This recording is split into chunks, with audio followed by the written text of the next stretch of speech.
Craven, Spring Campground, moving northeast at 40 miles per hour. Expected hazards include 60 miles per hour with gusts and quarter-size hail. This is a radar-indicated threat. The following impacts are expected.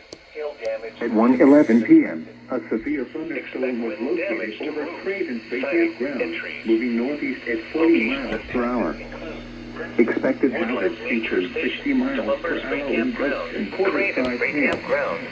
This is a radar-indicated threat. between the lakes area. The following impacts are expected. Hail damage to vehicles is expected. Expect wind damage to roofs, siding, and trees. Locations impacted include Princeton, Woodland Nature Station, Columbus State Campground, Craven State Campground, Hillman Ferry Campground, land between the lake area, Cobb, and Rock Castle. This includes the following highways: Interstate 24 in Kentucky between mile markers 44 and 57. Interstate 69 in Kentucky between mile markers 75 and 90.